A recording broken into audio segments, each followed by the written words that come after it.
Magandang araw mga kabayan. So sa video natin ngayon ay tuturo ko sa inyo kung paano mag-DIY ng pag-change oil ng ating big bike Dominar 400. So eto, unang-una mong gagawin, dapat makakabili ka muna ng ating oil filter. So marami kang makukuha nito. So etong nabili ko lang siya sa Shopee. So Shopee lang nabili, di baling Shopee yan. Titingnan mo naman yung reviews ng yung shop kung marami namang orders. So same din dito sa ating synthetic oil. So Shopee lang din ang ating nabilhan yan. So legit naman kasi may mga resibo din na pinapadala. So sa pag-change oil, ito lang mga kailangan mo, napakakunti lang na tools. Unang-una is yung 8mm natin na box wrench para sa pagbukas ng ating oil filter mismo. So ayan.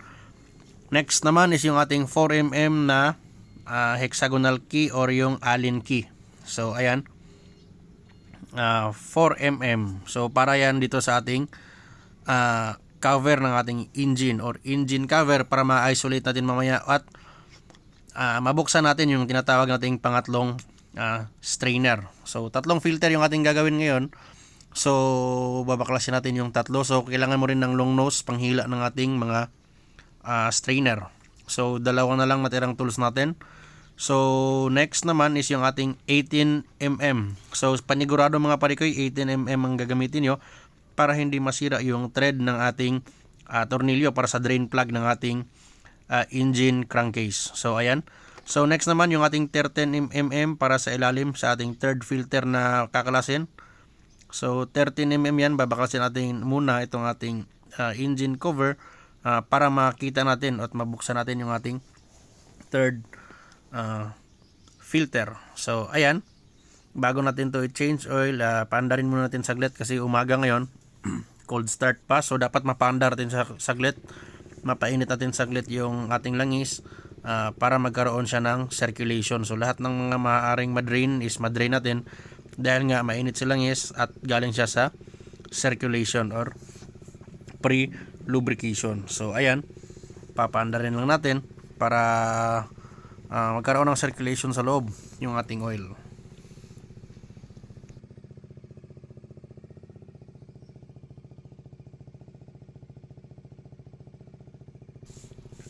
So eto na nga mga kabayan yung ating synthetic oil RS8. Nabili natin to sa online. So shop nila nasa Calamba.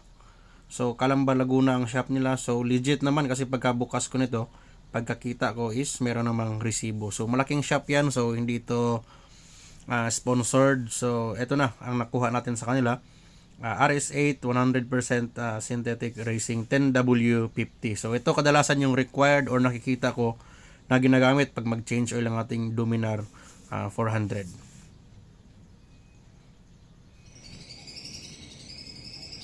So dito naman sa ating oil filter mismo is nabili ko lang din siya online market. So Shopee pa rin. So titingnan nyo lang mga pare ko yung shop na bibilhan nyo. Dapat marami siyang reviews, marami kang makikitang sold items katulad nito. So marami kang makikita niyan sa online shop. So dahil okay na, naipakita ko na sa inyo at mainit na rin yung ating makina, pinatay ko na.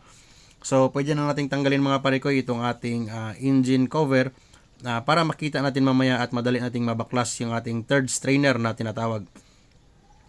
So dito naman mga pare ko sa ating third strainer, makikita mo talaga mamaya na marami pang oil ang lubog sa ating third strainer. So kapag ka nag-change oil ka lang at dinrain mo lang sa oil filter side saka sa drain plug ng ating crankcase mismo, is may iwan pa rin sa ilalim yung almost 200 ml. So magkakaroon pa rin yan ng contamination sa old na langis mo at saka sa bagong langis na yung ikakabit. So mas mainam talaga pag mag-change oil ka ng ganitong klase ng motor is tatanggalin mo talaga itong ating engine cover at i-drain mo talaga mga pare ko yung ating third strainer sa ilalim. So dito napakadali lang, apat lang to na 4mm, dalawang gitna, dalawang panggilid. So kapag ka natanggal mo na to mga pare ko, yung ating alin dito is kusa namang babagsak yung ating engine cover dito. So eto na. So last naman dito sa side na to. So kapag ka okay na yun mga pare ko, alalayan mo lang kasi kusang babagsak yan. So baka ma-damage din yung ating engine cover dito.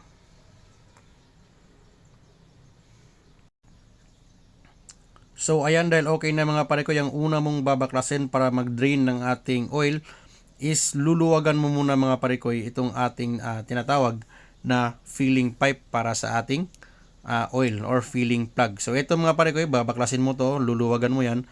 So kung matigas, gamit ka ng mga yabe. Kung kaya naman sa kamay is pwede mo namang kamayin lang. So pag gumamit kayo ng yabe, laging lagyan ng karton mga pare ko kasi masisira yan, madadamage yan, or magagasgas lang yung iyong filling cup para sa iyong filling pipe. So ayan, kung mapapansin nyo mga pare ko, medyo pula pa or preskong presko pa rin yung ating oil dito, ngunit may sinusunod kasi akong maintenance para sa ating motor. So kahit okay pa yung kulay niya is kailangan natin magpalit dahil nga may sinusunod tayo na PMS format. So eto na, proceed ka na ngayon sa kabilang side. So bubuksan mo na mga pare ko yung ating drain plug dito para sa ating crankcase. So at kapag okay na mga pare ko, dito bubuksan mo na lang at saka lulugan mo sa kamay yung ating 18mm dito na drain plug para sa ating crankcase. So mas maganda pare ko kung mayroon kayong center stand ng motor or yung meron kayong paddock stand is mas maganda yung ating pag-drain para sa ating crankcase. So ayan, mapapansin nyo medyo pula pa yung kulay ng ating langis. So wala tayong magawa kasi sinusunod natin yung PMS natin para mas tumagal at mas maganda pa rin yung takbo ng ating makina. So ayan, kung mapapansin nyo mga pare ko, tatlo yung aking pangsaho dito ng ating langis kasi isa dyan yung dilaw para sa ating drain para sa ating crankcase, yung isa naman para sa ating drain ng oil filter mismo, at saka yung isa naman mga pare ko ay para yan sa drain ng ating tinatawag na third strainer. So ganyan ang ating setup. So lagi akong naggagawa mga pare ko ng tatlong sahuran kapag ka nagde-drain ako or nag-change oil ng ganitong ating Dominar. So dahil nagde-drain na yan, hindi naman mapupuno, is iiwan muna natin siya. Ngayon ay prepare natin mga pare ko, pwede na nating buksan dito yung ating 8mm na cover para sa ating oil filter. So dito siguraduhin yung 8mm gagamitin nyo. Huwag kayong gumamit ng mga ibang sukat kasi masisira yung ating head ng ating bolt mga pare ko. So ayan, napakalambot lang, huwag nyo itong katukin. So kapag ka natanggal nyo na to, yung dalawang 8mm, huwag nyo katukin yung cover ng ating oil filter kasi matatanggal lang yung kanyang pintura. So gagawin mo dyan, sisikwatin mga pare ko ng kamay lang yan kasi medyo matigas lang yan dahil sa kanyang o-ring na tinatawag. So tulad yan, hilot-hilutin mo lang yan, left and right, so matatanggal din yan. So huwag nyong katukin kasi masisira yung ating o-ring or masira yung pintura ng ating cover. So ayan, isahod mo lang dyan mga parekoy yung ating oil galing sa ating oil filter. So pagkatapos, kuha ka na ng yung special tool, alambre lang yan mga parekoy, babalikuin mo sa ilalim. So pasok mo yung ulo, ikot mo pababa. So dapat yung kawil mo is papasok siya sa paper filter ng ating oil filter. So ayan, napakadali lang baklasin mga parekoy, gamit lang yung ating alambre. So wag kayong manghinayang masira yung filter na yan kasi patapon na rin yan kasi that is disposable na ating paper filter. So ayan, kung mapapansin nyo, dalawa na yung na-drain natin sa ating crankcase at saka dito sa ating oil filter side. Next naman mga parekoy, proceed na tayo sa ating third strainer na tinatawag. At eto na, bubuksan na natin mga parekoy. So ayan, nakaredy na yung ating 13mm. Meron kayong option mga parekoy, pwede kayong gumamit ng 13mm na ating box wrench. So pwede rin yung Allen wrench na gagamitin. So dito ang ginagawa ko, ginagamitan ko muna siya ng box wrench para maganda yung ating kapit sa pagluwag para sa ating tornilyo. So yung nakikita nyo yung butas sa gitna mga parekoy, pwede kayong magpasok dyan ng ating Allen wrench. So fast forward ko lang muna mga parekoy yung ating video kasi medyo mahirap yung pwesto natin sa pagbaklas dito dahil isang kamay lang yung gamit natin.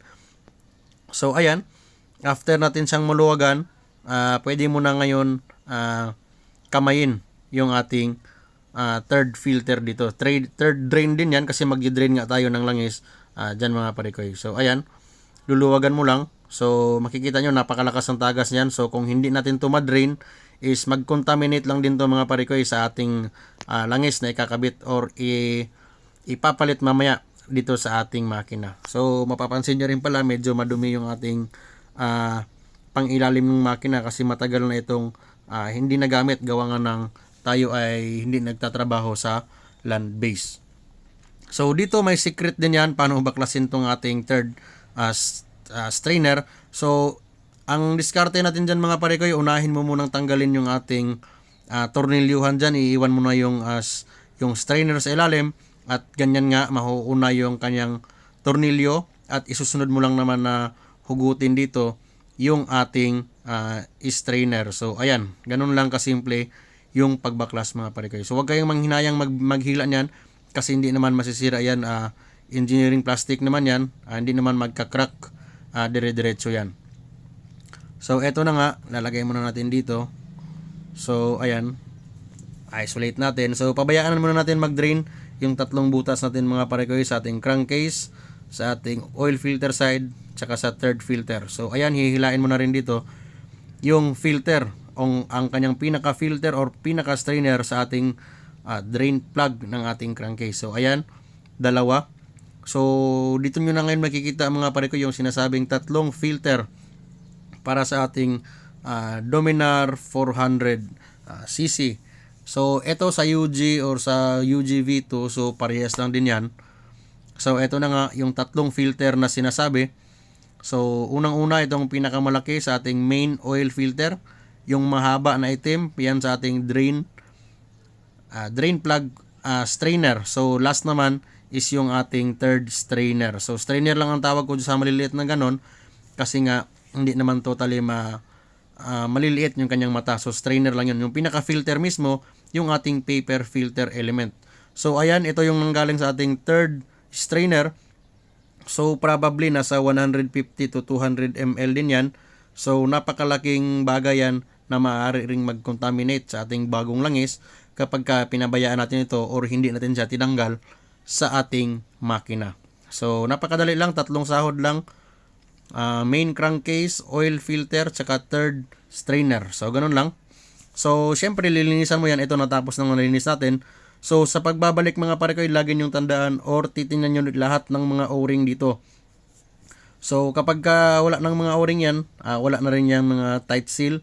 So hindi mo na maibabalik ng maayos yung iyong mga strainer. So ayan ang arrangement niya. Nasa ilalim yung paa, yung ating plastic, may dalawang paa yan. So tutusok mo lang naman dito yan. So magiging ganyan yung kanyang itsura. So nakalabas dito sa corner mga parikoy yung ating o-ring. So dapat hindi mawala yan kasi maglilik na yan sa ilalim, hindi nagagana ng maayos yung ating strainer dito. So sa pagbabalik, laging mauuna muna itong ating plastic. So ayan yung ating strainer. So kasunod niyan, susunod na ngayon mga parikoy yung kanyang cover na ating yung sinasabing nating 13mm. So huwag kayong mag-alala kung nauna yung plastic kasi pag hinigpitin mo yan at patuloy ang yung higpit, papasok naman yung plastic doon sa pinakagitna mismo ng ating nut. So hindi naman lulusot yung strainer mo sa loob, gawa nga ng nakatukod na rin siya at nakaprepare naman siya para pumasok dyan sa ating 13mm. So dito, so didiskarte nyo, papakita ko lang. So ito yung ginagamit natin na allen. So pwede allen, depende sa diskarte mo yan. So pwede rin yung 13mm. So para sa akin, mas madali pa rin yung 13mm. Medyo itayo mo lang, paslant mo lang para makapag-ikot ka ng maayos sa iyong tornilyo. So sa paghigpit mga parikoy, alalayan mo lang lalo pag nandyan na sa panghuli. So dito hindi mo kailangan na puwersahan ng masyadong malakas kasi baka malustred naman, lalong lalaki yung problema natin dyan. Kasi pa machine shop talaga yan or mag-oversize tayo ng thread dyan. So kapag ka mahigpit na, konting pitik na lang kasi may mga o-ring naman yan. So hindi na rin yan maglilik. So dito, laging nasa labas itong ating mata ng ating filter. So observe lagi, may mga o-ring yan sa inner side.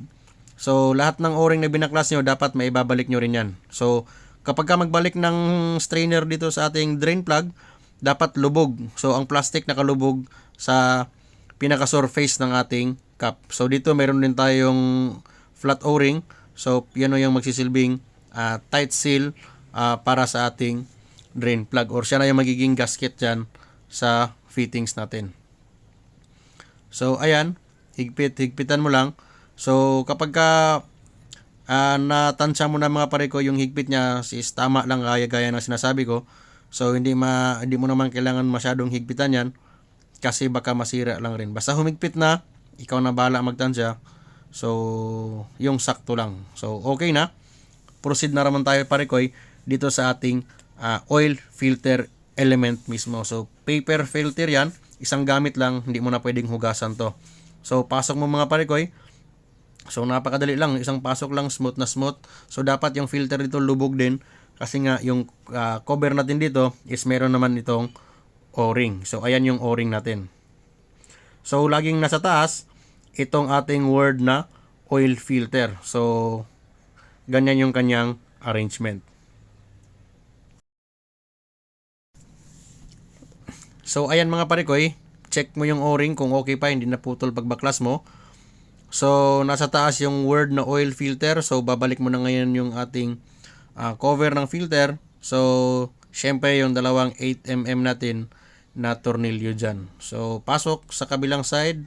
Pigilan mo sa kabilang side. At papasok mo na rin mga parekoy yung sa left side para pantay na ngayon yung cover ng ating oil filter element. So, sa paghigpit dito mga parekoy, kung napapansin nyo may O-ring yung kanina. So, dapat alalay at pantay. So, once naghigpit ka sa kabila, lipat mo naman sa kanan. Pag lumubog na naman yung kanan mga parikoy, lilipat mo naman ngayon dito sa kabilang side. So, ginagawa natin yan para makapag-fit ng maayos yung ating O-ring sa ilalim at hindi siya mag-slide at hindi maipit. So, magiging dahilan yan ng kanyang pagkaputol. At syempre, pag naputol na, magkakaroon na yan ng leak. So, pantay lang, left and right. So, dahil okay na, secure na lahat ng mga pinag-drain natin, is ilalagay na natin mga parekoy yung ating RS8 synthetic oil dito sa ating makina. So ayan, fast forward ko lang mga parekoy yung video natin dito para mabilis lang kasi kapag ka ganito mga parekoy yung ating dinrain natin sa ating third strainer is siguradong aabot ka na ngayon sa 1.8 liter na synthetic oil. So, pag hindi mo naman na-drain yun, so probably nasa 1.5 liter lang, gawa nga ng nasa loob pa rin yung mga 200 ml na used oil na hindi natin na-drain. So, dahil nagbukas tayo ng ating third strainer, so sigurado yan, aabot to sa 1.8 liter. Mga parekoy, yung ating isasalin na bagong langis sa loob ng ating crankcase. So, ito na yung pangalawa mga parekoy na ating langis. So, una mong gagawin, ilalagay mo lang muna yung siguro mga 1.7 liters ng ating oil. So, pagkatapos na dyan mga parekoy, is papaanda rin natin dito yung ating motor para makapagkaroon siya ng pre-lubrication at ma-circulate niya muna yung ating langis dito. So, after that, kapag ka nakita mo na sa ating sight glass dito sa gilid ng ating makina, is kapag ka kulang siya, so maaari mong dagdagan. So, dapat sa sight glass mga parekoy kapag ka naka-upright position yung motor natin or naka 90 degrees sa daan or totally straight yung kanyang tayo, dapat yung langis mo ay nasa gitna mismo ng ating sight glass. So, ayan, medyo kulang pa. Wala pa siya sa pinakagitna. So, dadagdagan pa natin yan mga parekoy kasi nga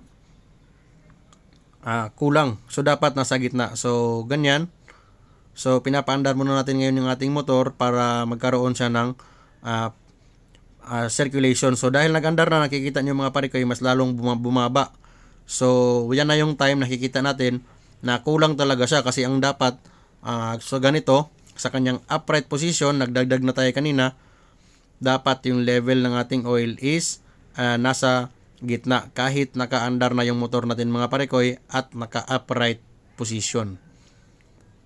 So, ayan, konting linis kanina mga parekoy, babalik na rin natin yung cover dito dahil ipapawashing naman natin to sa labas mamaya.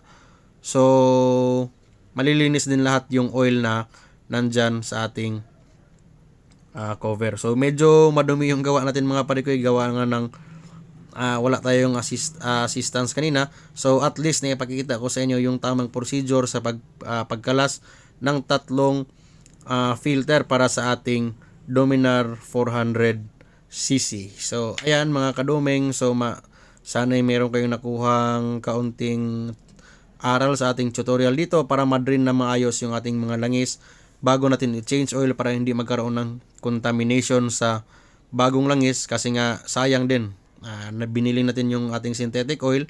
Kung hindi naman ma-drain ng maayos is magkakaroon lang ng contamination sa old and new oil natin. So maraming salamat and God bless, ride safe sa lahat ng nakadominar. Kita-kita tayo sa daan, and as always, as peace.